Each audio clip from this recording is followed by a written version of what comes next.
Welcome to Voices for Justice with Danielle. I found a sermon JP gave on March 24th, 2024.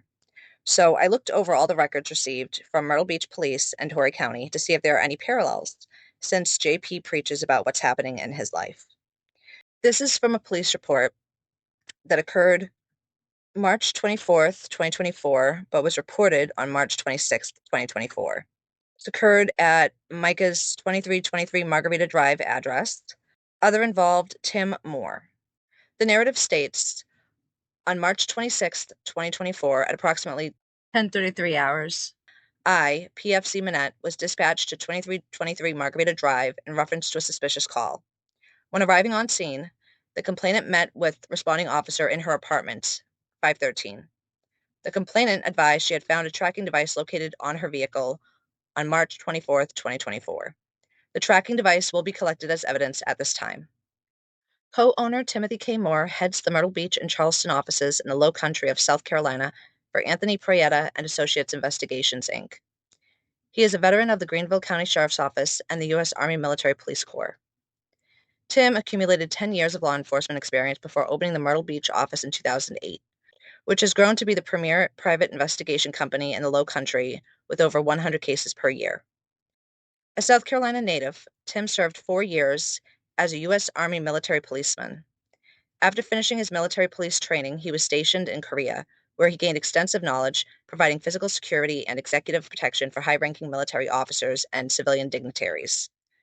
After returning stateside, Tim was stationed at Fort Jackson, South Carolina, where he was assigned to the Fort Jackson Military Police Company.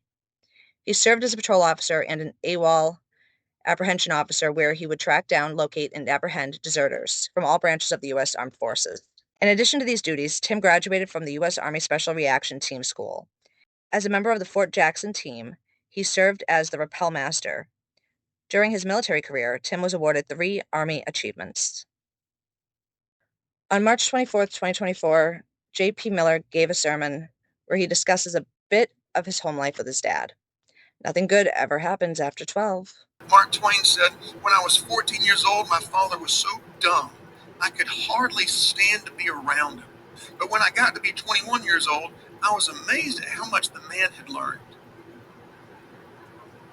My dad's here, and it's so funny. My dad was the authority in the house. You know, my mom kind of let us do whatever we wanted to do. But in my teenage years, my dad would always tell us, or tell me, he said, "Be home by 12, be home by 12." I said, "Why? Why?" He'd say this, "Because nothing good ever happens after 12 o'clock. You ever heard that?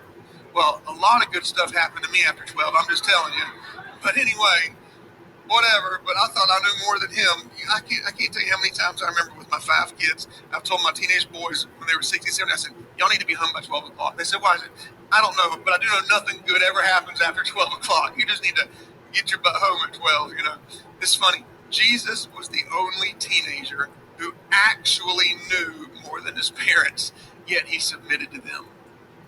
That we actually found a teenager who actually knew more than his parents, but he still chose to submit. Do you know history tells us the first thing that Hitler did when he wanted to change a nation into the most evil nation on earth was he first went to the teenagers and taught them, if you disagree with your parents, you don't have to obey. That's the first thing Hitler did. He went to young men and young women. He said, "Listen, if you disagree," and then he started telling this, "If your parents disagree with Nazism, turn them in." The first thing he did, the clearest, most audible voice of God for everyone under 18 years old is your parents. If you want to know what God wants you to do with your life, go to your mom and dad. They may not verbalize it the exact same way God would or use the same words, but the gist of it is that's the authority God's put in your life. Abishai went to Saul's camp and found Saul sleeping with his spear. That's like sleeping with a gun under your pillow, right? Abishai said to David, "God has put your enemy in your power tonight. Now let me," I love friends like this. I wish I could have friends like this. "Let me plunge his own spear through him and pin him to the ground with just one blow." Please be my friend if that's your attitude. But David said, "You must not lay a hand on the Lord's anointed." The person that's trying to kill me and the person that keeps doing me wrong, don't touch him. Don't talk about him. Don't do anything to harm him. "The Lord will punish whoever harms his chosen king. The Lord himself will kill Saul in a natural death or in battle. The Lord forbid that I should lay a hand on the Lord's anointed. Let's take his spear and his water jar and go." So David left, and no one saw what happened or even woke up because the Lord sent a heavy sleep on all of them. Be sure to post your thoughts in the comments. Please like, share, and subscribe. Thank you for watching.